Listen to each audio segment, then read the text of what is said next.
Good evening. Thank you for joining us tonight for the Davidson College Baseball Zoom. My name is Ryan Cole, and I have the privilege of serving as the Associate Director of Athletic Development with the Davidson Athletic Fund. In my role, I actively support a handful of athletic programs directly, with baseball being one of them. I began back in June, and I'm excited for the springtime to watch this team compete at Wilson Field, as I'm sure all of you are.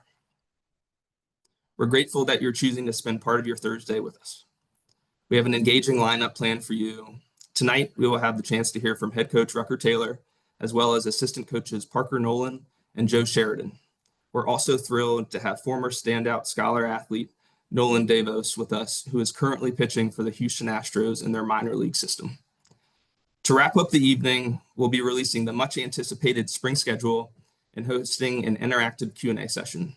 Throughout the Zoom, we'll be asking call on the speakers and ask some questions, but you're welcome to submit your questions of your own, and we'll address those at the end.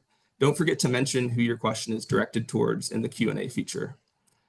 At this time, I'll pass it over to head coach Rucker Taylor, now in his 8th year at the helm and his 14th season overall at Davidson. Coach will provide insights in the fall season and give a warm introduction to former scholar athlete and now coach Parker Nolan. Without further ado, Coach Taylor, the floor is yours. Thanks, Ryan. Hello, everyone. This is, I think, our 5th or 6th time doing this, and I believe our first time without Justin Parker, who's on a bus back from somewhere in the Northeast right now with field hockey. So JP, miss you. Safe travels back, and we'll see if we can do this without you. But Ryan, thanks, and thanks for putting this together.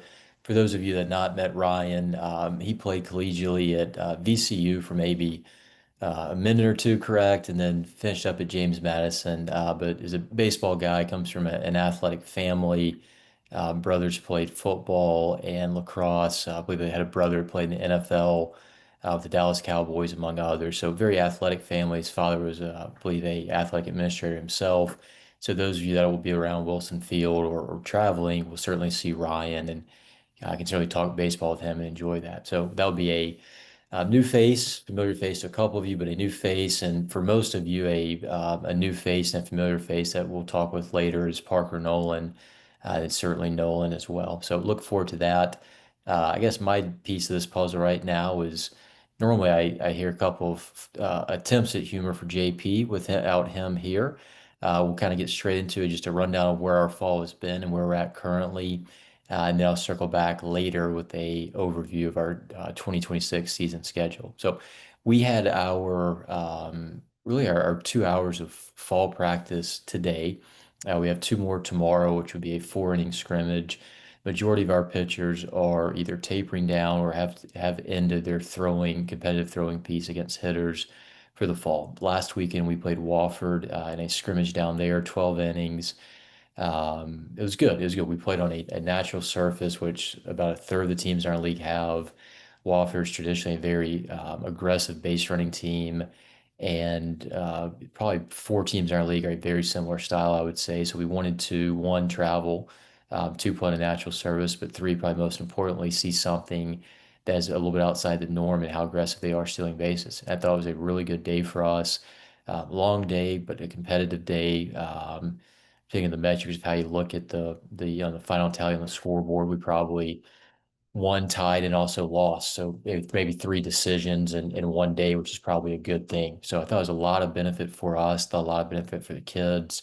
Was very pleased with how they handled the day. So last Sunday wrapped up our 20-hour competitive piece of the fall.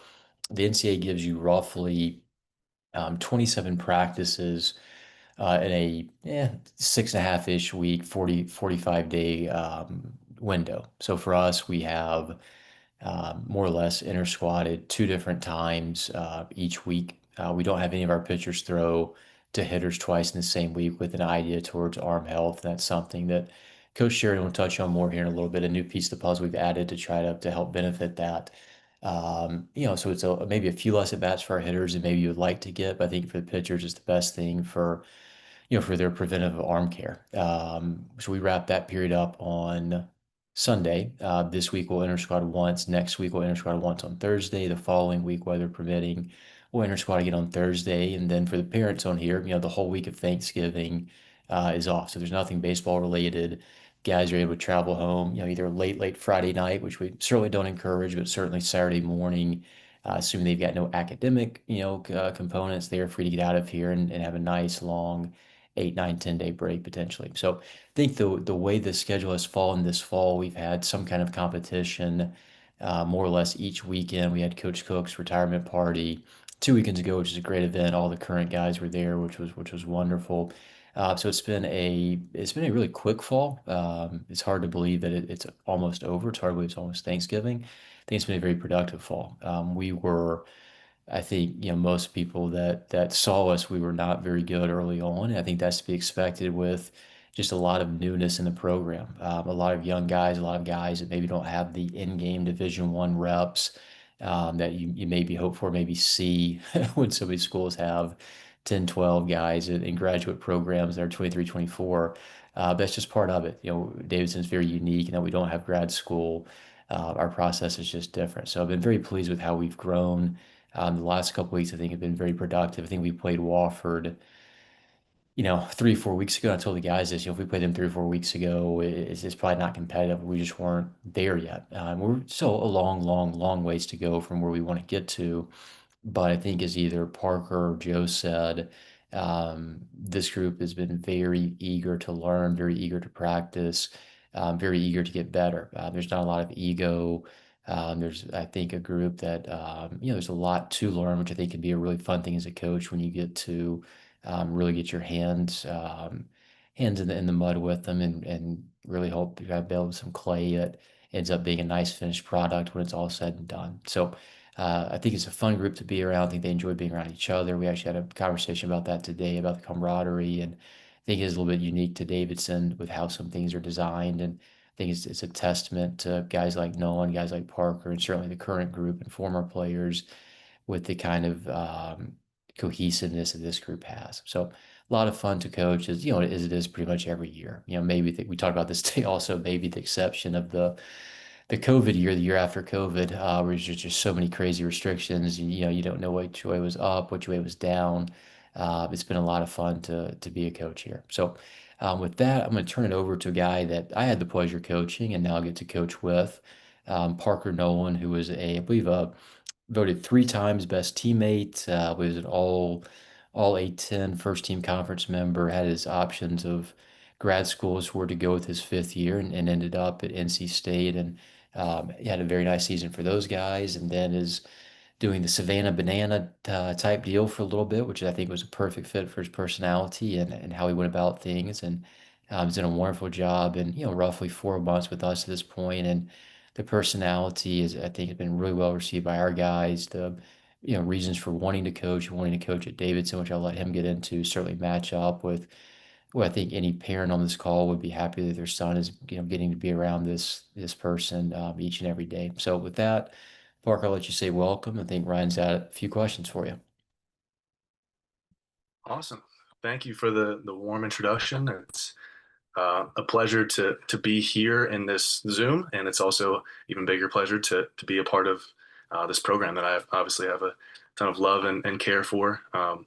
Thinking back, it's crazy how the world works and how things kind of line up and kind of work out for you. I'm thinking back to the sequence of events that took place, starting off with me tearing my ACL that inevitably ended my banana ball career and prompted me to move back to Charlotte with my fiance, and was going to work a sales job and lined up to work at Charlotte Country Day. And lo and behold, the baseball gods came through and a perfect opportunity came. So, needless to say, as I've probably said to people in this call and anyone who will listen, it's a pleasure to be back and truly a dream. So.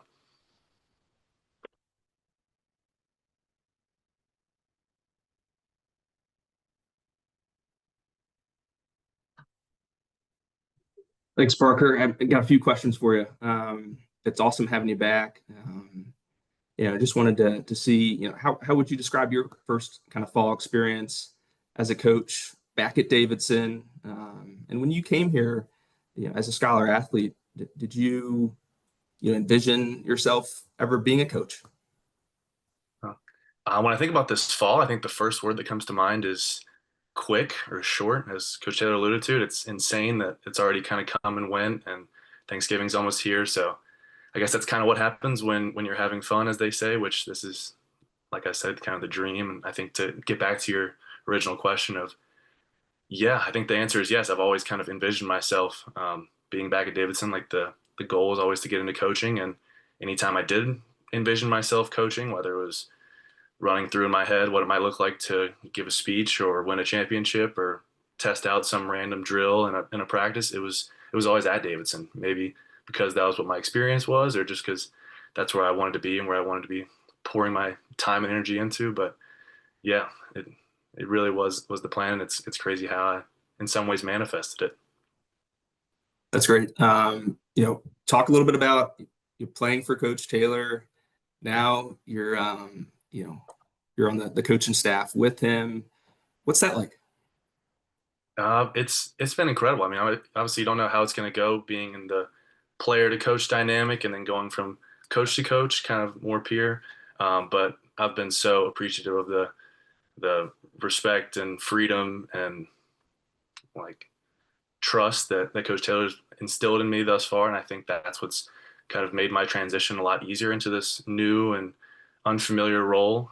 So I am eternally grateful for that, and I think as a product, it's allowed me to assimilate into this role a lot easier than I otherwise would have.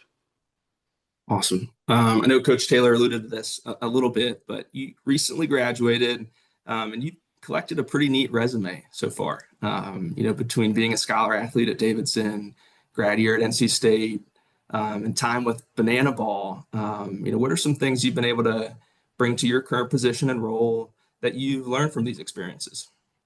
Yeah, I mean, I think I'm incredibly lucky to have had as many experiences as I have. I think you could probably tack on miscellaneous summer ball teams that I've played for and all sorts of other experience. I think that's very much a benefit. I think looking back, COVID wasn't the best thing, but it yielded this other opportunity for me to go and have a new experience and play graduate school at NC State. And I think as a product, I got to experience something that was very different, a bigger school and a bigger program and a bigger stadium and a bigger conference, if you will. But I think in having that experience, you come to realize on all the ways that things are different. A lot of things tend to stay the same. As Coach Taylor would say, like everybody in the country practices, everybody is working towards the same stuff. It's not that much different. And I think what I've also noticed and what I think I've been, again, very appreciative of is to have played for two different college head coaches. While they are very different, Coach Taylor and Coach Avon's styles and personalities, I think they're very, very similar in their care and investment for their players. So I think applying that to me as a coach, I think it kind of instills like, hey, there's no one way to do this coaching thing other than if you work hard, if you care about your players and you invest in it, then I think there is no wrong way to go about it. I think Banana Ball's in another completely different category, league of its own, if you will. I think the easy answer that people might expect is like, I learned how to have fun on the baseball field and not take myself too seriously. But I think if you were to ask Coach Taylor or Coach Avon, I've always kind of played that style of baseball, maybe to a fault, dancing in the outfield and interacting with fans. I probably should have been locked into the game. So that part came very easily to me. I think what I took from that experience was seeing how they ran the organization. I have so much respect for Jesse Cole, the owner, founder. He's relentlessly just innovative, and he has the courage to try new things and sell out to them. And I think that, again, instills a confidence in me in saying, like, hey, there's different ways you can approach this. We don't have to do it the same way that it's traditionally been done over the years. You can create your own way. You can be creative. You can innovate. You can do all those things. And as long as you stay true to who you are and your values and beliefs, then I think you'll kind of arrive at something that's ultimately very successful. Awesome. That's great. And talk a little bit about the transition from player to coach. What are some things that you've learned about the game, maybe in a different light, or have kind of come to appreciate with the new role? Yeah, I mean, I think a lot does change when you're a coach. The perspective definitely gets different, and inevitably, the further away you get from playing, the easier the game of baseball gets, just because you're not the one that has to stand in the box or go make the plays. So it seems a lot more simple. So it's interesting to see the way that the game kind of slows down. and changes and stepping into a new role. There's a lot of newness and unfamiliarity, but I've been so appreciative. I think first and foremost to the players. I think stepping into a new role as a new coach, and especially a young coach like myself, who's maybe only 2, 3, 4 years older than some of the guys that I am coaching. Like it's hard to know kind of where your place is or how you're going to be accepted by the players or what the dynamic will be. But I think they've been so quick to trust me and to want to learn and want to collaborate. And I think been so just welcoming to me. And I think it's made my job a lot easier. And I think the same can be said for the coaching staff. Like I've alluded, Coach Taylor giving me the amount of freedom and trust that he does. The fellow coaches who have to answer my dumb questions or answer the same question over and over again that I might ask. And they've really just been there for me to help me learn and grow as fast as I can, and just um, making me feel very, very comfortable, which I think I've been very appreciative of. I think one of those coaches, as we kind of alluded, is Coach Sheridan, who's here. I've been fortunate to spend some time with him. Shared I don't know what it was, 10, 11, 12-hour car ride back from a recruiting trip down in Fort Myers. So a lot of time to get to know him, which has been a pleasure. He's been uh, such a good like role model for me as a coach. I think he's incredibly smart and innovative, like I've kind of talked about, and he's cares deeply for these players and is always looking for new solution and new insights. And I don't want to steal his thunder, but I'll kind of begin to pass it over to him as he talks about the ways we're integrating some new technology and different tools for our players and on the player development side. So I guess without further ado, Coach Sheridan, I'll pass it over to you. Awesome. Thank you, Parker. As he said, Joe Sheridan, for those in here who do not know me, this is my third season here, second full year in college, played at UCF for 4 years, did a grad year at Notre Dame, got into coaching right after that, was at Cincinnati for a couple months, up in New York at a small school called Siena College for 2 years, and then back in my alma mater, UCF, for a year before getting here in January of 24 now, I guess. And I think in my third year now and still trying to learn as much as I can, kind of as Parker talked about that 10 or 12-hour car ride back from Fort Myers a few weeks ago on a recruiting trip. I think that was super insightful for me too, just to kind of learn about a little bit more of the history of the program and get to know him on a better level and a deeper level, and just kind of what it looks like to be successful in this program. So that was awesome for me. And he's been a big resource and a big asset for us this fall, and obviously moving into the future too. I've been tasked with talking about the new arm care system that we've put in this fall. For a lot of the people who have been following us for the last couple of years. And we talked about this as a pitching staff at the beginning of the year too, and kind of why we got it and why I brought the idea to RT when the guys had reached out to me about it. I think over the last couple seasons, we've had not necessarily injuries, but just guys with some soreness where they had to shut down for a few weeks and just didn't feel right. We got a lot of MRIs that didn't necessarily have full tears on them or bad feedback, and then you just have more questions and answers, it feels like, when you leave. And we kind of knew that it wasn't a lack of effort or a lack of work ethic from the guys, and they were doing all the right stuff. So really what we were kind of just looking for was answers, and I brought this arm care system to RT. Me and JD, our strength coach, hopped on a call with a guy who kind of does their sales and knows the product really well. But essentially what it is, and I've got it with me here tonight, it's called a dynamometer. So if you either have a Davidson College degree or a lot smarter than I am, you may know what a dynamometer is. I had to have JD explain it to me a few times, but essentially what it is a guy straps it onto his wrist, he pushes it into a wall, and it tells him how hard he's pushing into a wall. So it shoots you back a strength number. It tests their internal, external scaption strength and pinch grip strength. And it's been really good for our guys. And I think it's been a lot of giving the answers to some of the questions that we've been looking for. I've got the app pulled up here, and just kind of the simplicity of it, of what it shoots back as I try to unblur it a little bit, but it just gives them a number and kind of the goal of what it's doing. It wants it to be a 1-to-1 ratio of body weight to strength in the shoulder. So if I weigh, unfortunately, 220 pounds right now, the goal for this app is to try and get me to 220 pounds of strength combined between my internal rotation strength, external rotation strength, scaption strength, and pinch grip strength. So I think that's kind of the base level of things, and then obviously the app takes it a little deeper. Gives throwing recommendations for the days for the guys. We can track recovery from bullpens to live outings and kind of throughout that week to week process. Where I think it's made the biggest improvements. Normally we throw our bullpen on that fourth day after a live outing. Just looking at some of the data and seeing how some of those guys' strength tests come back. We've been able to move a lot of those bullpens to a third day, and I think seeing the strength being back has given the guys a lot of confidence to feel like they're recovered, and that's given them that extra day after the bullpen to kind of add in some extra recovery, add in another medium or high intent day. And I think it's just been really, really good, and kind of one of the selling points that the guy said is shows itself a lot at competitive schools, and I think we have that with guys on an athletic standpoint, on an academic standpoint, and they're just very competitive in a lot of stuff they do. One guy may start at a 90% in week one guy starts at a 70, and just kind of seeing the guys bounce back and forth and try and gamify it as much as possible over the fall and see who can have the strongest shoulder. Obviously, as a pitching coach and a baseball coach in general, seeing pitchers gamify and try and compete against each other in their arm care for 30 to 40 minutes after they play catch every day is like a dream come true, because some of that stuff can be monotonous. But I think that's kind of a testament to what the app has done. And another big piece of it is kind of the balance between internal strength and external strength, and trying to keep that ratio 1-to-1 as good as possible. So it has different stuff for different guys. So not every guy has the same exercises.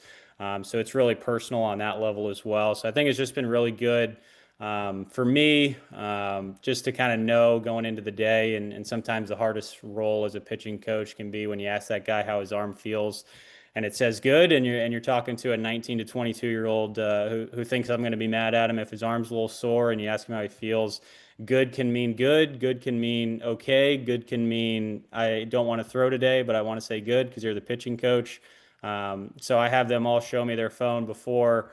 It tells me their recommended pitch count based on how many we planned on throwing for the bullpen. We just take a lot of that guessing work out, which I think has been good. And then pulling up some of the numbers this fall, average fastball velo, and this is for all of our guys who threw last spring, and then obviously threw again this fall. Average fastball velo is up 1 mile an hour. Some of the people who have been following us for the last couple of years will be very happy to know that in zone rates on all of our pitches are up 5% for the guys who threw last spring. And then average shoulder strength from their first two tests to their last two tests, average shoulder strength is up 10% this fall. So I think kind of going hand in hand there, the velo being up, the in zone rates being up, a lot of that just goes back to having the confidence in their health of going out and being able to have good throw days, understanding kind of how to recover. Me, JD, our strength coach, and Bailey, our athletic trainer, all kind of working in a little bit of a triangle and having a lot of communication back and forth on where guys are at and how they're recovering, and how we put the weeks together as best as possible for them. It's really been a big fall, I think, on the development side for that, for our guys and for us. And super appreciative for RT kind of allowing me to present it to them and moving forward with it once we kind of got an idea of what it was.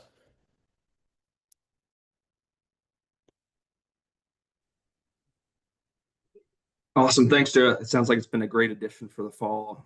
Excited that the guys are able to use it and utilize it. Just a few questions for you. You between your playing and coaching experience, I think I have all the places here. But you've been involved with the American Athletic Conference, the ACC, Metro Atlantic Athletic Conference, now the A10. Talk a little bit about the depth, the competition strength of the A10 and what you've noticed, maybe compared to the other conferences that you've been with.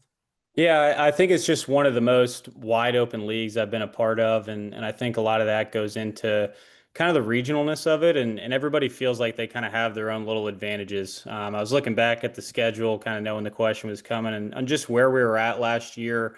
We were in Dayton, Ohio one weekend, Fordham the next weekend, back at home. Then we were in Philadelphia to play St. Joe's and then St. Bonnie's. So, when basketball goes to play those teams, they're in an arena and in controlled climate every time they go somewhere. But we're in 5 different environments, 5 weeks in a row. St. Joe's, you can't play music because there's a neighborhood right next door. St. Bonnie's, it was 40 degrees and raining at the end of April one game. So those teams are kind of prepared for that, and it really is a testament to why the game of baseball is great, and having to kind of show up and play the game that's in front of you, and not necessarily play the game that's on paper. And I think the A10 is a good reflection of anybody can beat anybody on any day, and some of the stuff that happened in the league last year, and obviously towards the end of the year, you're trying to see where the seeding's going to line up, and okay, this team will beat that team, and this team will sweep this team, and then all of it gets flipped on its head. It seems like every weekend. So just kind of going with the ebbs and flows of that, and really just doing your own work and working as hard as you can every day. And that's what we've done this fall. But it's been a fun league to be a part of, and you get to go to a lot of different places and a lot of cool places and play a lot of really good teams. Talk a little bit about your pitching philosophy. What have you carried over as a player? What are some things that you've established this fall that will follow the staff into the spring? Yeah, so I was pretty aggressive as a player on the field, super go right after guys, high intensity, and kind of as a coach and stuff I've kind of talked with Parker about this fall, like who you are as a coach doesn't necessarily mean who all of your players have to be, right? So something we talk about a lot, and the pitchers are probably tired of hearing me talk about this, but for the last 2 years, we kind of had Wilson Perkins and Matt Weber go back to back on most Friday nights, and Perks foaming at the mouth for 7 innings, 6 innings most nights, just sweating through his jersey, and it's awesome to watch. And then Matt Weber comes in, calm, cool, collected. You don't know if he's having a good day, bad day, what's going on, and one's a righty, one's a lefty, and it was just complete opposite dynamic from a stuff perspective, a baseball perspective, but also a personality perspective. So. I think what I'm trying to instill in all the guys is go out and be kind of an exaggerated version of who you are, and that can be a different person in between the lines, or who you are to the highest extent. But we talk about that a lot on what we want to look like on the field. If we're a super intense guy, if we're a deep breath guy, and really slowing the game down. But those are conversations we're having in the office every week, practicing it and working on it in the bullpen and catch play stuff like that, and then. Some of the stuff we talked about, we had done a personality assessment last year with Emily Elrod, and one of the things she said, and I used to have this big sheet of pitches, strike rate, walk rate, strikeout rate, batting average, this, that, like a million stats up there for the guys. And obviously we have 40 intelligent guys and 20 intelligent pitchers who you put all those numbers up there, and they're standing in front of them for 30 minutes to an hour trying to crunch every number and see where they line up. So her kind of challenge to me was to come up with one stat for the guys, and I stared at the True Media scouting report website for probably about 2 hours trying to figure out which stat was the most important, and ended up calling actually Adam Katz over the summer just because a tweet had popped up that just got me thinking about something. And I thought it would be perfect for kind of what she said. So we've incorporated a new stat called our spin score for this fall, which is strikes plus nasty stuff. So it's strikes, chase rate, whiff rate, and low exit velocities in play. So what that all adds up to is a number that's should average out to right around 95 to 100.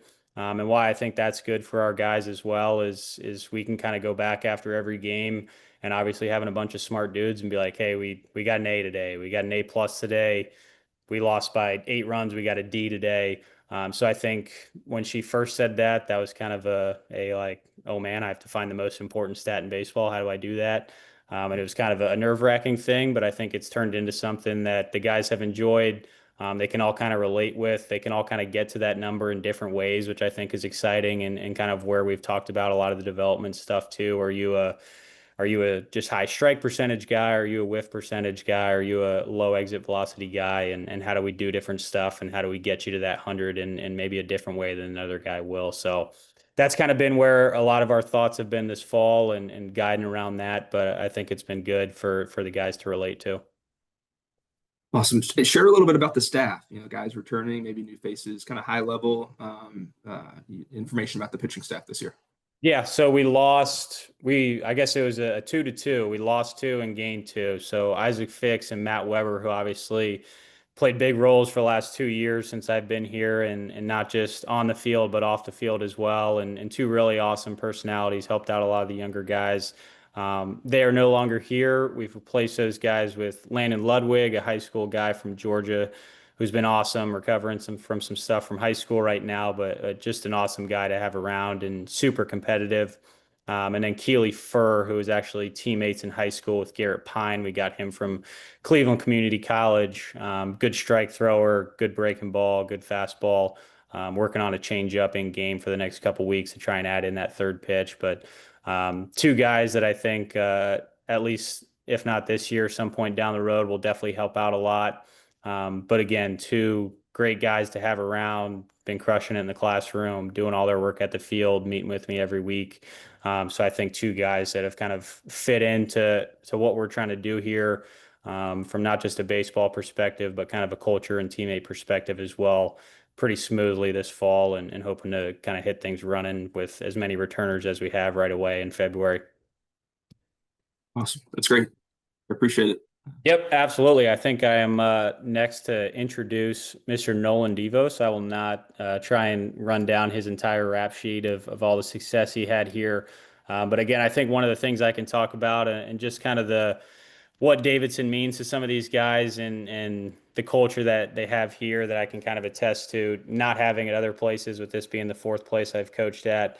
Nolan and Will Schomburg were out in the bullpen the other day, and Duran Olinger, who obviously a lot of you guys know, was out there with one of his guys from the Dodgers. And it just happened me stumbling out and having a conversation with four guys who were probably know a lot more than I do, and really passionate about their craft. And Nolan was asking Duran about cutter grips, and then we started talking about kick changes and splitters, and we hit the whole gauntlet of pitch grips, and pitching at a high level in the minor leagues and major leagues in today's day and age. So I think that's a testament to kind of the Davidson baseball brotherhood, and the desire for knowledge and the desire to get better. But with that, I will pass it over to Nolan.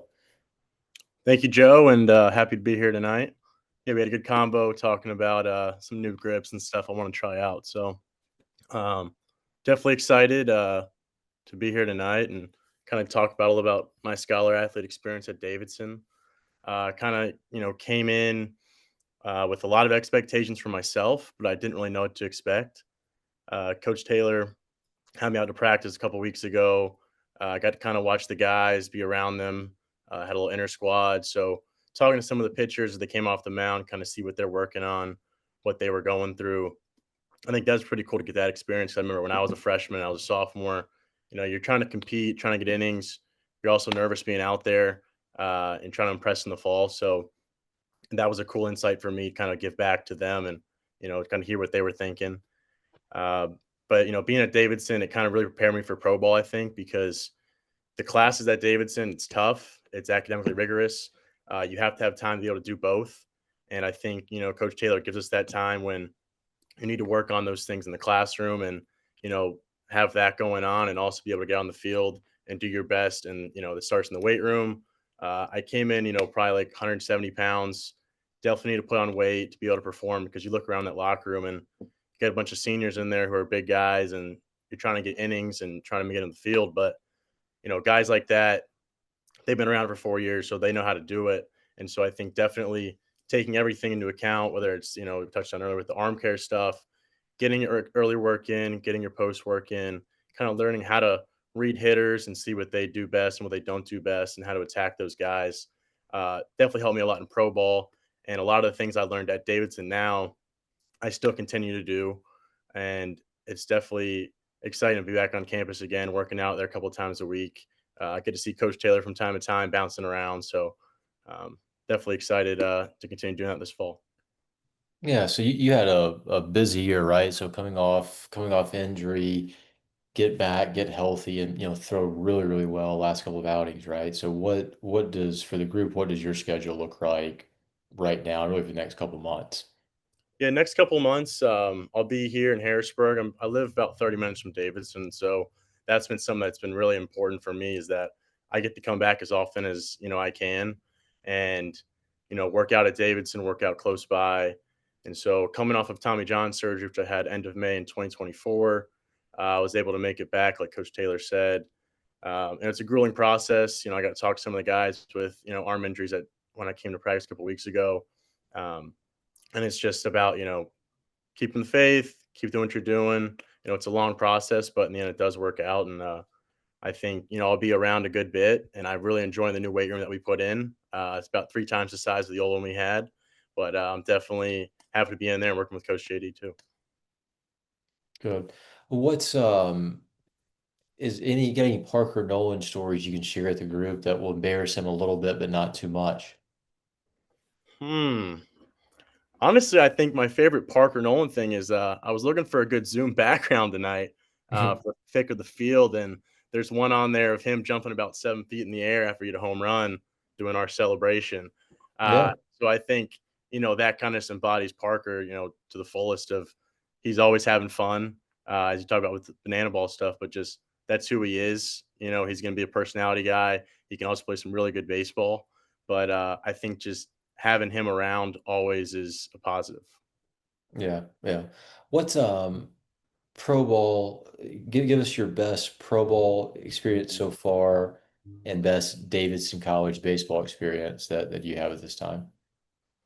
Pro Bowl, I'd say I really enjoy. We play cards for the games, so any kind of card game, just something that keeps it light, nice and easy. I think there's a lot of downtime in Pro Bowl that you didn't necessarily have in college because you're coming from class on a Friday and you're getting over to the field, and the game's at 6 and you were just in econometrics 3 hours ago. So I think just kind of the being able to chill out in the locker room, hang out with the guys is something I definitely appreciate about Pro Bowl. Uh, Back in college, I think we would do Thursday night dinners. My junior year, we lived off campus, me, Will Schaumburg, Ryan Cutts. And then we'd go hang out with some of the other guys, Jacob Peden, Henry Kohler, Jacob Henneleiter. We'd all get together and just do steak dinners on Thursday nights and kind of just be around each other, hang out with each other, and, get ready for that big, weekend series. Yeah. Did Party wear his Waffle House arm sleeve for that occasion? He did not, but I can't remember if he had it 2 weeks ago at the alumni Oh, game. he did. He did. I got a picture of it Yeah. Thursday or Friday night. So that was hopefully that thing will disappear before the next one. So what circling back a little bit to the high school deal, obviously local guy, but we had you up to a winter camp, had heard a lot of good things about you.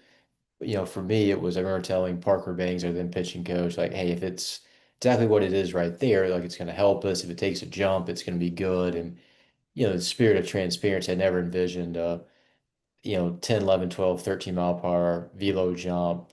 We'd heard all the good stuff about the competitive piece, the family, the desire to be good, desire to be great, which you hear a lot of that stuff.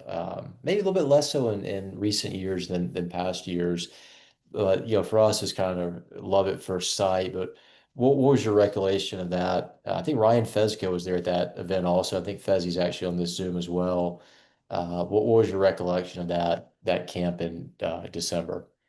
Yeah, I remember coming up to that camp. We did the tour with former Coach Munger, and you're kind of walking around and kind of just taking it all in because I didn't really have a lot of attention coming in my senior year of high school, and so I was really just excited to be out there and kind of being a part of something. And we had the camp, and I think I threw a bullpen, and it was probably like 42 degrees outside. And I'm thinking, all right, this might not go so great, and I'm probably rearing back for 85 there. Yeah. But I remember my freshman year when we did the fall exit interviews, and I go into your office, and you're like, I don't know if you're going to throw 2 innings, 12 innings, or whatever, 72 innings this year, but I think you'll be able to get out there. And so, going off of that, I'm thinking, all right, well, hopefully it's the last one there, but Yeah. yeah. Yeah, well, no, that was good. I remember you. I think I don't remember if you texted or you called, but something to the fact that, hey, can we come up and visit this afternoon? It was like 2 or 2:30. We set the time, and where I looked at Munger and Baines and go, well, he's either the nicest kid in the world, and he's going to drive up here with his whole family and tell us he's going somewhere else, but I got to think he's committing. So that was a obviously, 30-minute drive's not a 3 time zone drive, but that always stood out to me, and I think kind of exemplified one your family, right? I think a couple of them are on this as well, but the type of person you are. So that was an awesome event. So I think that's all the questions I've got. You got anything to wrap us up with, or if not, we'll move on to the 2026 schedule. Definitely just was really cool to be back a couple weeks ago and kind of see the guys get after it on the field. I got to talk to some of the younger guys, and that's just cool for me to be around it. And you and me got to have a good couple hours out there talking about the team, and I'm excited for the spring for you guys. Yeah. Hey, before you get out, our good buddy Jim Richards has a question for you, Nolan. I'll throw at you right now. The question was, what was the most important thing that helped you go to an all-conference level at Davidson? I think just being consistent with everything I did, whether that was in the weight room, I probably put on 40 pounds in my 3 years at Davidson. And, that allowed to be able to see some on the field gains. Coach Banks gave me my freshman year 2 drills that I did pretty much every day. And some of them were kind of funky, but it helped me go from being, I think we talked about this, averaging 83 my freshman year to averaging 90 my sophomore year and averaging probably 91, 92 my junior year. And just, with showing up to the field every day, how you're going to approach things. I definitely had a lot of, moments where things succeeded at Davidson, but also there was a couple that always stand out more than those do to me where it didn't succeed. And so I think just being able to learn from everything, but showing up every day, keeping everything the same, and just, doing what I can that day to get better, and trying to be the best I can out there. Yeah, I think that's something that we see it in the coaching world, whether it's high school prospects. You certainly hear about schools that deal with the transfer portal world more than we do, relative to, hey, like, what's the magic pill you have for me? But there's really not a magic pill, right? Like it's finding something that works for you, and then there's consistency to do it, right? I think that's and I'm not going to get in this soapbox, but especially the summer collegiate or the summer travel baseball circuit for younger guys, the high school player, it's what can you do for me? What can you do for me? And I think you're a great example of, especially coming back from this injury, right? Like you had a real surgery that everything's, oh, it's UCL, you just get Tommy John, you're fine, right? Like 4 months in, you're not fine, right? Like it's a day in and day out, and you battle through that, correct? Yeah, I think, I had to go 6 months of no throw, and it's the first time in my life I've ever taken a break like that. And so you're kind of thinking, do I want to continue with baseball? Like, where does this put me? Do I lose my standing? And it's kind of the mental grind more than anything that I think is the biggest part of it. And so you finally get to be able to start throwing again, and you're making sure your elbow feels good. Um, and the biggest thing for me was I want to get back on the field before the end of the year, and so I was able to do that with a month left, and I got all my stuff back to where it was, if not better than before. And so it's kind of just once again, it's the day in day out. I want to be the best I can be because I have higher goals for myself than anybody else does, and so it just kind of comes down to are you willing to put the time in to do it? And so so far so good.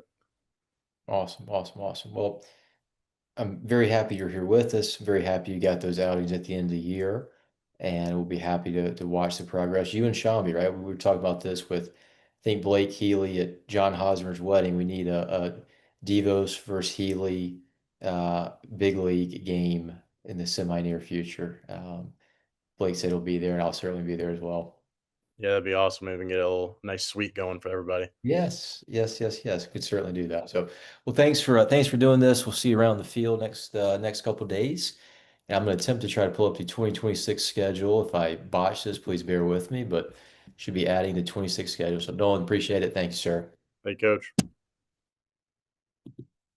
All right. Without too much further ado, this is a very, very baseline version of our 2026 schedule. So, certainly the parents, think a lot of you have seen this maybe from your sons recently. I'm going to attempt to walk and talk through this, but it's actually came up in conversation that we are at home a lot early. A lot of that is, I think, the value of sleep at any time, but certainly in college athletes is incredibly important. But also our academic policies at Davidson, there's only so many classes we can miss. And with our conference schedule, we kind of meet that number. So when we play non-conference, especially non-conference weekends, we've got to be very, very careful how we go about that. And we started, I guess, last year we had a weekend before the conference play started at Clemson. I thought that was really valuable for our guys. We had a stretch where we were at South Carolina, Clemson, I think UNC Charlotte, and maybe Duke in like a really close stretch of games where we had a couple of conference series mixed in. And I thought, especially for our hitters, just to see maybe stuff that's a touch better than a typical A10, especially a middle of the bullpen in the A10, a Sunday starter in the A10. I thought it was really good for us to see that kind of stuff. I think it's really helped our pitchers as well. It's really helped our defense see a speed of the game that maybe sped us up, especially on the road at Clemson, which is a great environment. So in that vein, we are home a lot early, as you can see. Bryant won their conference last year. Fairfield also won their conference last year. So maybe not two traditional national names in the collegiate world, but certainly in the college baseball world, two programs I think will be very good actually. Two offer, which we just had a exhibition game against them this fall, so go back down there. And then a tournament at Wake Forest. We're still waiting to get the exact schedule ironed out, but the expectation is a doubleheader Friday. It's us, Wake Forest, and Loyola Marymount of the West Coast in California. So I think we play two games Friday, one against Wake, one against Loyola Marymount, one game Saturday against, can't remember, and then one late game on Sunday against Wake. That leads into our spring break, so we'll be at the house, be able to rest and recover a little bit after spring break. And then our last non-conference weekend for our conference start is against Lehigh out of the Patriot League. And our Saturday game, we just moved that to Kannapolis Cannonballers. So talking with the players, they really enjoyed playing there in the past. That's something with the relationship we have with Cannonballers. They've been wonderful to us. So our plan is to do a Saturday game there. Traditionally, we do a midweek there. The way our schedule fell this year, the way their schedule worked out, Saturday is going to be the day to go there. Home again versus Gardner Webb, excuse me, and then open up the conference with Fordham at home. Whoever made the schedule apparently didn't realize that we are southernmost team in the A10 by 4 hours. So we were going to Philadelphia that second weekend. LaSalle is restarting their program, so that'll be a very, very interesting dynamic to see what they are. And then some names you'll recognize the rest of the way with both non-con and conference series. The way the Atlantic 10 works this year, it's a um, 10 teams, 30 total games. The one team we do not play this year is St. Joe's. So we go to Philly once, and that'll be LaSalle, but no St. Joe's for us this year. And then some, we do not play the last couple midweeks with an eye towards graduation and then certainly the exam period before that. So really traditional schedules, some names you'll recognize locally. Adding UNC Greensboro, had not had them in a couple of years, so it's exciting to get them back on the schedule.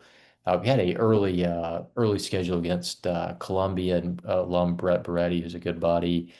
They had some changes in their schedule, so we actually ended up having to drop a mid-March, midweek as a result of that. So that's really been the only recent change. So again, that's the schedule right there.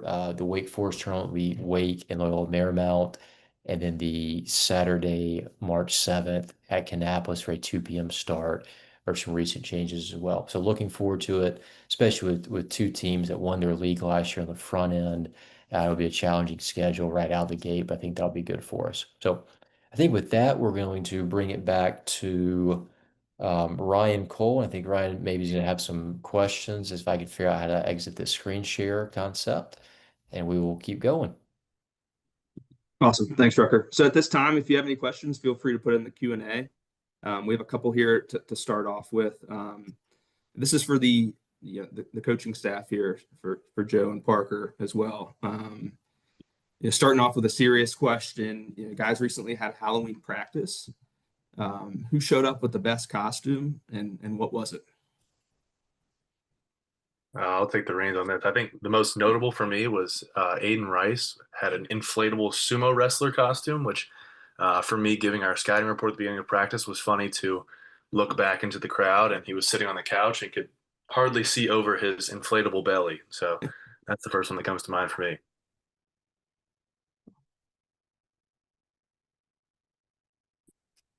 I'm trying to think back now. My significant other is a middle school teacher, so she was not happy about the two gentlemen who dressed up as 6'7". I guess that's a hot topic in middle school right now. But other than that, I think Garrett Pine as a Cowboy was a standout for me. But there are some good ones, but there are some bad ones out there too, I think. Yeah, I think the way that came about is we were in the locker room as coaches and meeting or doing something, and Wilson Perkins walked in a full Ricky Bobby costume. Kind of thought about it. Okay, like texted the captain's council, hey, do you guys want to do a costume practice? And Jamie Daly, who's about as even keel as we have, he was immediately responded with a couple of exclamation marks, which that in itself caught me off guard enough to say, hey, we're going to do this kind of regardless of what anyone else says. So yeah, Aiden's was definitely a solid one. Perks was very good. And then on a selfish note, Sunbo, so Victoria, my wife, and Sunbo came to practice, and Bo was, I think, had Mickey Mouse ears. He has just gotten back from Disney with his grandparents and in Victoria, and the guys were wonderful. Jason Band was in a cow costume, was wonderful with them.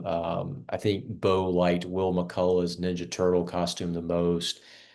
He did not like Matt Hamilton's nearly as much, but he was a big fan of Will McCullough and Ninja Turtle. So, as they always have been with Bo, the guys were wonderful, and he was pumped up to see the boys in the costumes. And Brett Brady and a couple other alumni got some pictures of that, and they were pumped up to see that.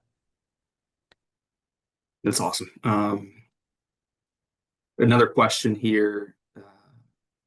This is to the entire coaching staff as well. I know it's early, fall ball just wrapped up, but what are some things that stood out to you from the squad, in the past 4 months? What are some of the things that you're impressed with as a coaching staff as we kind of go into the spring? I can kind of start with the pitching staff. Obviously, we lost a lot of older guys, but with two of the core centerpieces, I think, on the leadership side for the pitching staff as well, and Fix and Weber. And Perk has stepped up a lot. I think guys like Jason Ban and Ed Hall have stepped up a lot, but there's really been a lot of guys this fall, and kind of not necessarily a time of need, because I think those leaders always kind of develop over the course of the season, but to see it kind of happen right away, and some of those older guys who just haven't had to do it, just because I think Fix and Weebs, and I think I saw Ryan Fezco's name in here earlier, who was an awesome guy to have around also. Just to see some of those personalities get a little bit bigger in a good way, and just be more themselves, and let some of those new guys be comfortable. Just stuff that's super exciting, and allowed some of that development on the pitching side that I was talking about earlier to just happen right away from day one.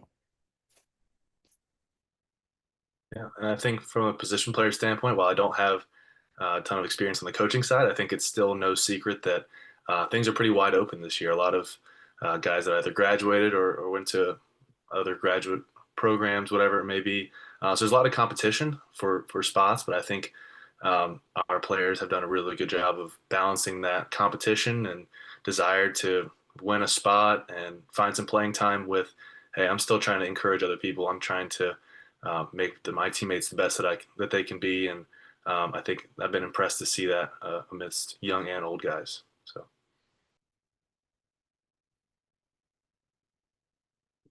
Awesome. One more for me on that too.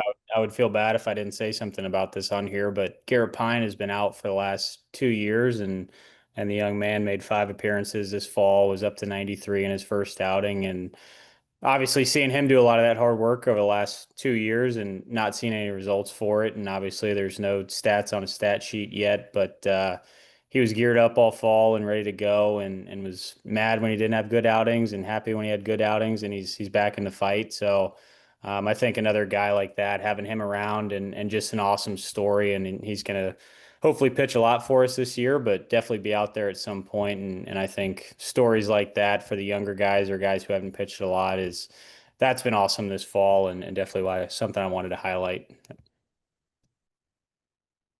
That's awesome. Appreciate you sharing that, Joe. Parker, this one's for you. Kind of, being a position player, as you kind of transition into the coaching role now, how have you kind of found your specialty in terms of, are you working with a specific position group, hitters? How have you kind of implemented that? Yeah, so myself being an outfielder, I think that's where I naturally add the most value defensively.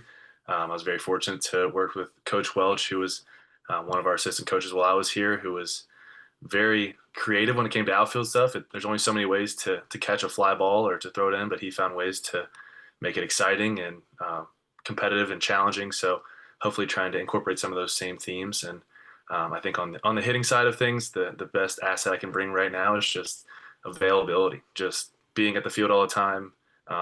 Anytime a guy is between classes or before practice or after practice wanting to get work in, the answer is always yes. So just trying to be available as much as I can and trying to be a resource more than anything as I try to acclimate and learn as much as I can.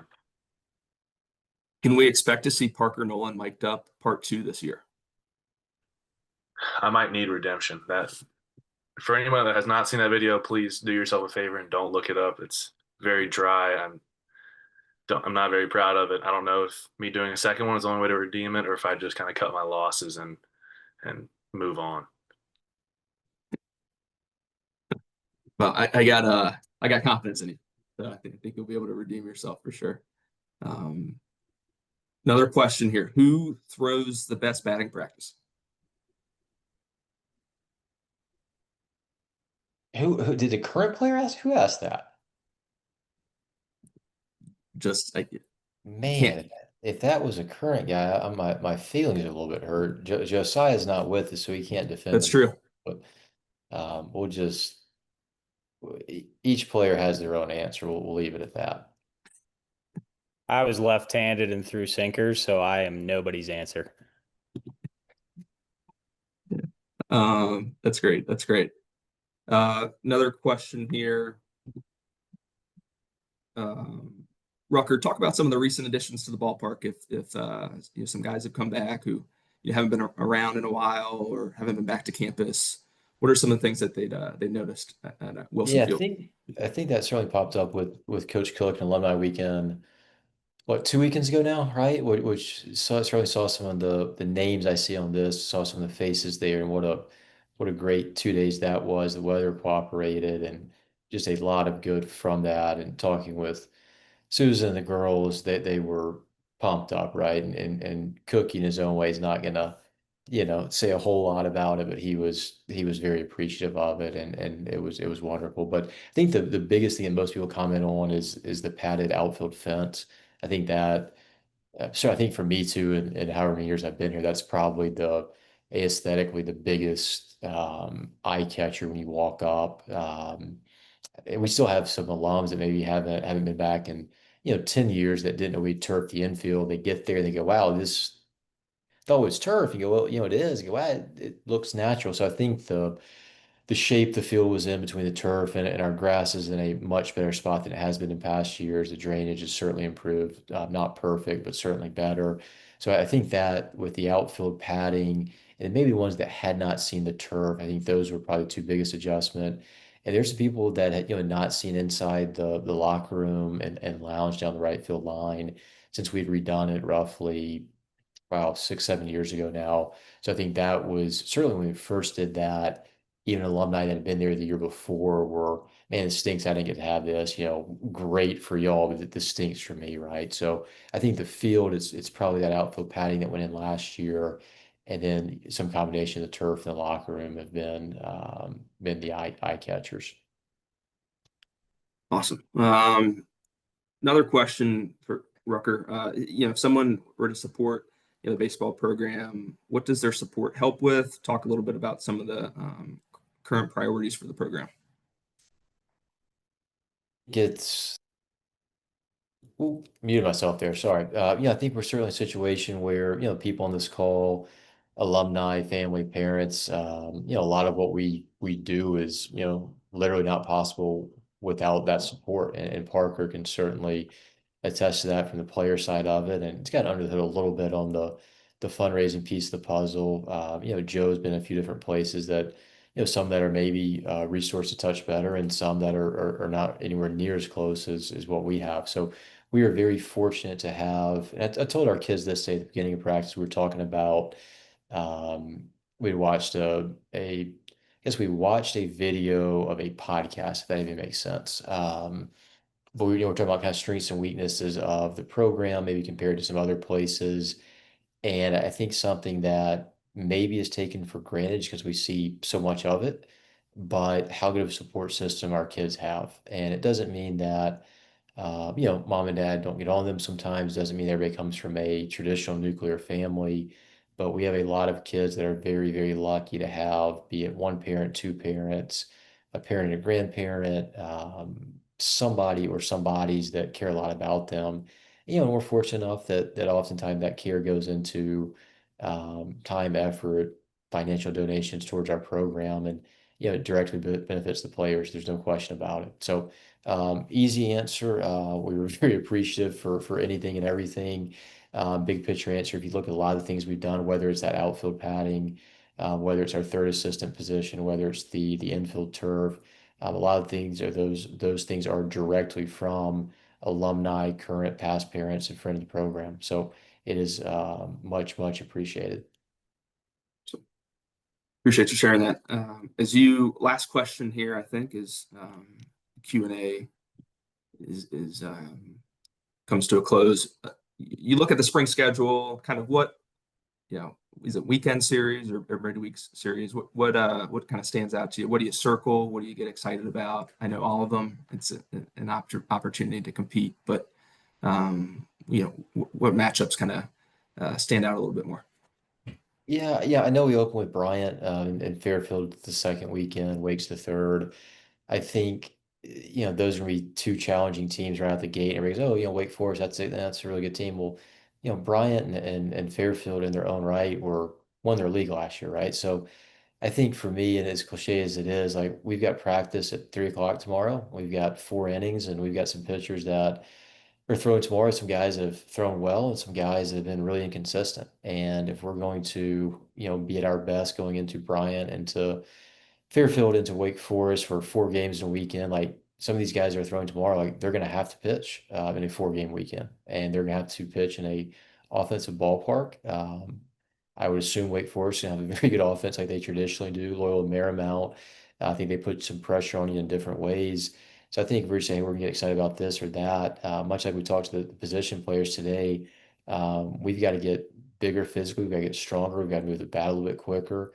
We've got to be a little bit more committed to some simple things like taking pitches we're supposed to take and swinging the bat the best ability to drive the ball in the zone we can drive it. So um, this team will be really interesting to see how we develop over this year. I think there'll be a lot of growth. I think there's, I told the coach that we have the right pieces. I don't know where they go yet, and yeah, I think it's an exciting thing. Some years you just flat out don't have the pieces, and that's a really bad feeling. We're probably a couple of injuries away from, being a little bit thinner than I would like to be, but I think that's pretty much every single year. Even Parker's senior year and Nolan's draft year of 2022, we had basically one injury, and it was, Parker strained his oblique and missed 2 weeks. Other than that, we were really healthy to the very, very end of the year. Ryan and one or two other guys had some injuries on the pitching side that limited us a little bit, but we were really, really talented, but we were also really, really healthy the whole year. And I told the coaches, probably I don't know, a week before the fall practice period started, the 20-hour weeks, that we're probably going to practice a little bit less on the field. We're probably going to push them maybe a tick less with longer days than we traditionally have just because of the injury piece. And I think you can say kids should be this, kids should be that, but ultimately, like injuries are a real thing. And if they are not able to practice, they're not able to perform. That's setting everybody back, and that's not good for the individual, certainly, but it's also not good for the program. So we are very conscious of the weight room. I thought we had a wonderful practice day, and maybe coincidentally or not, we've had a couple. Excuse me, had a mandatory off day 2 days ago, and we had a couple of optional days the last few days, and when we say the optional, it really is like we don't keep track of who shows up, who doesn't. I think there's some kids that were there both days. There are definitely some kids that weren't there either day, and some guys that are there for part of one and not the other. That's completely fine. So there are real academic challenges here. There's no question about that. It's also been a long fall for a lot of guys. Even if we had tried to really manage the workload, be it with arm care or just common sense of trying to get them off their feet some. So I think this group will compete. I think they'll grow. I think it'll be fun to see how we progress. But ultimately, I'm probably more excited about stretch at 3 o'clock and first pitch at 3:45 than anything else right now. Great. Well, with that, we closed our Q&A section. And if you have any further questions, don't hesitate to reach out to me. I'd love to hear from you. Again, thanks for your time and attention. We're excited for the spring and seeing those who can make it out to Wilson Field to cheer on the Cats. Nolan, good luck to you. We're rooting for you here at Exit 30. And to everyone, we're grateful for the support of the program. Coach Taylor, anything you would like to say before we sign off? No, thanks for everyone for joining. Obviously for the parents on here and families, enjoy your sons being back home over Thanksgiving and then pretty quickly back after that for the semester break. Thank you all for joining. Nolan, obviously, thank you. Good to see you virtually, and Parker and Joe, I'll see you guys tomorrow morning. And thank you for hosting, Ryan.